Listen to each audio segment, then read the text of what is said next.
everybody, welcome back. So I am back at my work today because, well, frankly, I didn't feel like setting up my welder, and it's just so much easier to come to the shop sometimes.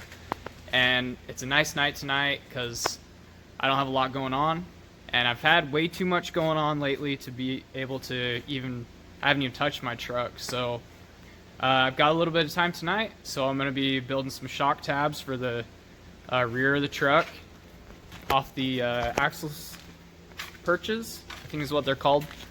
But if you guys are interested in what I'm doing here, let me know. I can make more videos of my work.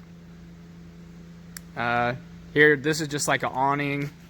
It gets all these cross braces in between just for looks. This is kind of what I do at work.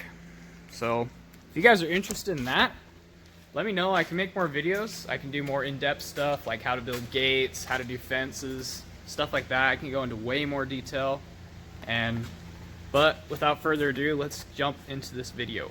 Basically, what I've got here is I've got my spring perches. I think that's what they call them. That's what I call them.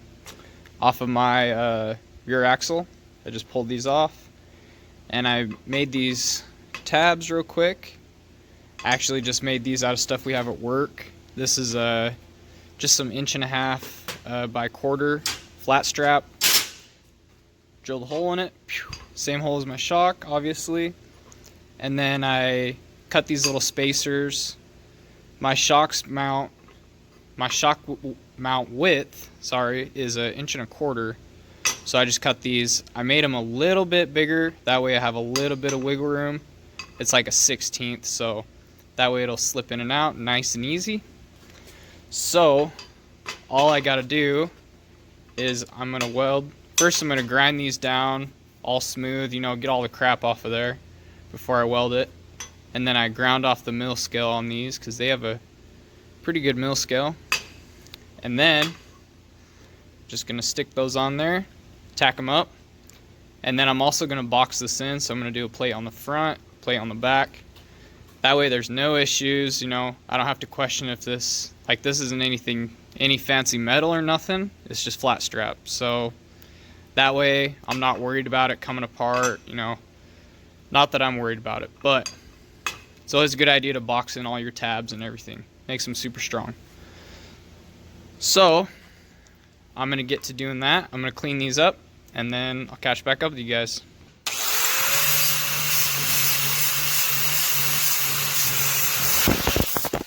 You win, sometimes you lose. I actually have my camera here. I'll show you what I'm actually recording on my phone, and I forgot I have a little camera tripod thing that my phone hooks onto, and this is what I got. I literally just built this out of scraps because I needed it. So my phone just sits on there. Boop. But I had it just sitting here like this, and I was grinding, and it just fell. Whatever, back to it.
Made that a lot harder than it should have been because I messed up on this tab a little bit. I actually made it just a little bit shorter than the other, but leaves a good gap. That'll give me some good penetration. So before I go and weld this out, I'm gonna actually build the other plates.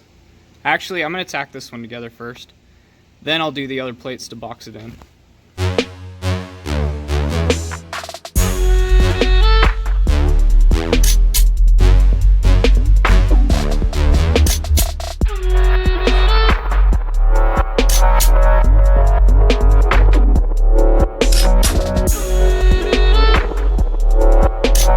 Alright, let's catch you up with what I've done so far.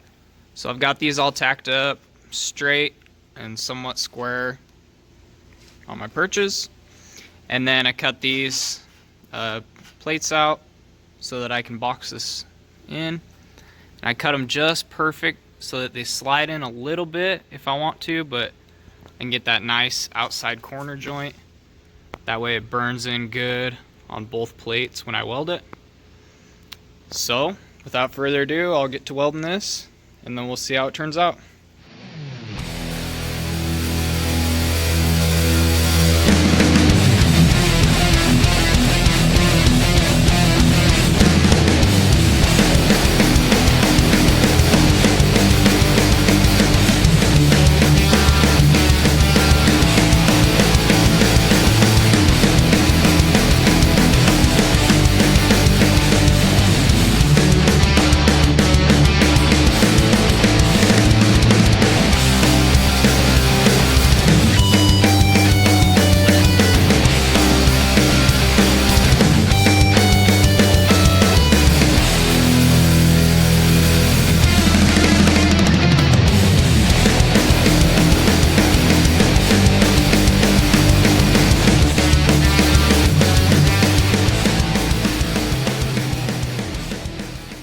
Alright guys, so there you have it.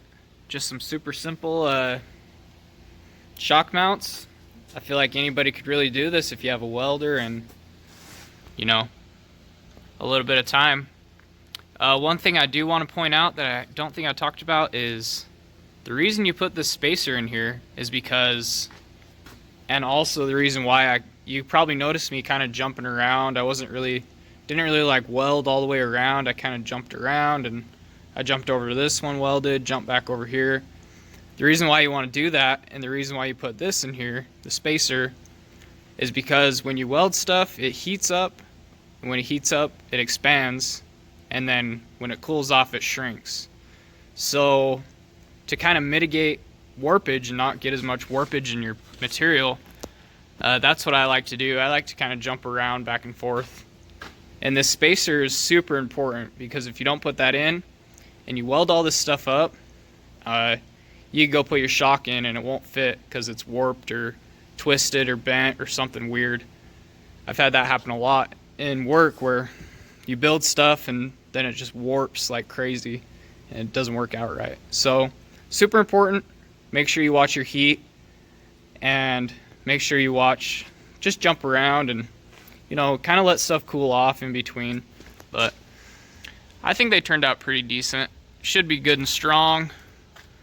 The reason why I didn't, you know, like box all the way up around is because I still have to fit my shock in here, and my shock still has to have a little bit of room to move, you know, with the eyelet on there. But there you have it. Subscribed already? I definitely recommend you do that. I've got some cool projects coming up, and make sure you turn on the bell so you get notified first and so you can come watch my videos. My buddy's got me, he wants me to build him a winch bumper for his Jeep, so that'd be pretty cool. I could show you guys how to build a bumper. And then also got to get this rear suspension going on my Ranger sometime, so stay tuned for that. There'll be a lot more coming up on that. I've got to I'm gonna be taking apart the leaf pack so I can cycle the suspension, and I've got some tubing ordered so I can build my bed cage. So stay tuned for that. That one's gonna be a lot different than I think a lot of people do, but I think it'll be cool. So make sure you subscribe and like this video. Drop a comment. Let me know what you guys want to see. Thanks for watching. We'll see you later. Bye.